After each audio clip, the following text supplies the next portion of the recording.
Hikmah dalam mendidik anak. Seorang lelaki yang bekerja sebagai jurnalis menikahi seorang wanita solehah, berakhlak mulia, dan taat pada agama. Istrinya melahirkan seorang anak laki-laki dan 2 anak perempuan.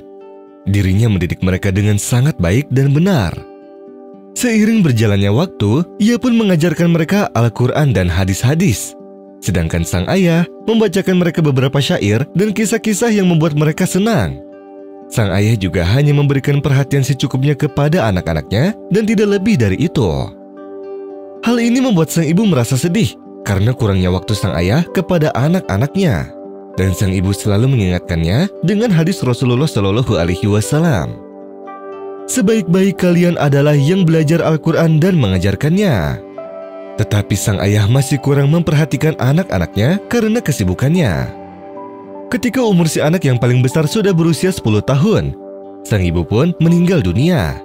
Kemudian sang ayah mengajarkan kedua putrinya kemampuan berbicara sebagai pengganti Al-Quran. Dan ketika anak-anaknya sudah besar, sang ayah pun mencarikan suami untuk kedua putrinya, yang mana sang suami tidak memperhatikan kecuali hanya dari segi penampilannya saja.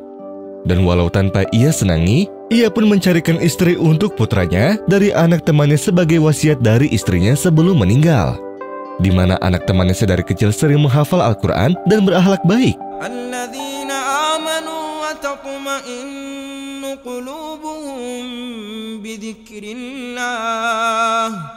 Ala bidzikrillahi tatma'innul qulub. Dan ketika besar, imannya pun semakin bertambah dan semakin kuat. Tetapi sang ayah tetap kurang menyukainya karena wanita tersebut tidak handal dalam berbicara seperti kedua putrinya. Sampai akhirnya, sang ayah pun berumur senja dan pensiun dari pekerjaannya. Dan setelah selesai hikmahnya, ia mendapatkan sejumlah uang yang banyak sebagai penghargaannya selama ini. Sehingga ia pun memutuskan untuk berkunjung kepada kedua putrinya dan berniat, siapa yang akan menyambutnya dengan baik, maka ia akan memberikan jumlah uang yang banyak.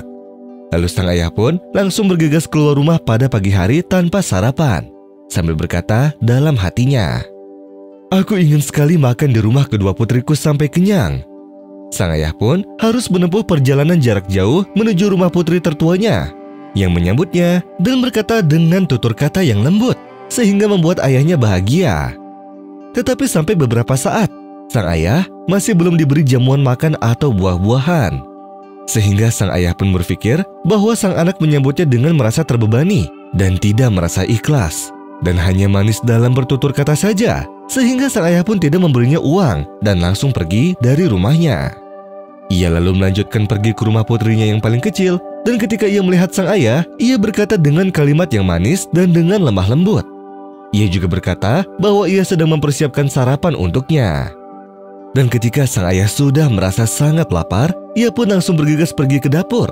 Tetapi dirinya tidak melihat satupun sajian makanan yang dihidangkan. Lalu ia mendengar anaknya tertawa dengan suaminya di salah satu ruangan bersama kedua putranya.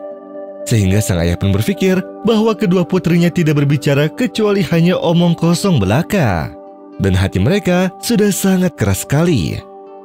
Sehingga sang ayah pun sedih dan pulang dengan membawa uangnya ke rumah. Lalu sang istri dari anak putranya menyambutnya dengan senang hati dan menyajikan makanan yang lezat dan langsung disuguhkan padanya.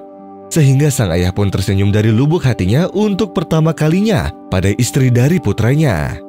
Setelah ia yakin bahwa kedua putrinya hanya berkata omong kosong saja dan sedikit berbuat baik padanya, justru malah sebaliknya. Istri dari putranya memperhatikannya dan memberinya makanan tanpa berkata kasar. Sehingga semenjak itu, sang ayah pun mulai menyayanginya dan duduk bersamanya, mendengarkan bacaan Al-Qurannya serta hadis-hadisnya. Sang ayah pun mulai menjalankan sholat di masjid serta membaca Al-Quran sambil menyesali umur yang telah hilang darinya, yang mana dulu dia lalai dari perintah Allah Subhanahu wa Ta'ala dan Rasulnya dalam berpegang teguh pada agamanya. Alhamdulillahilladzi anzala ala abdihi alkitaba wa lam yaj'al lahu 'iwaja qayyiman liyundhira ba'san shadidan min ladunhu wa yubashshira almu'minina alladhina ya'maluna as-salihati anna lahum ajran hasana ماكثين فيه أبدا وينذر الذين قالوا اتخذ الله ولدا ما لهم به من علم ولا لآبائهم كبرت كلمة تخرج من أفواههم إن يقولون إلا كذبا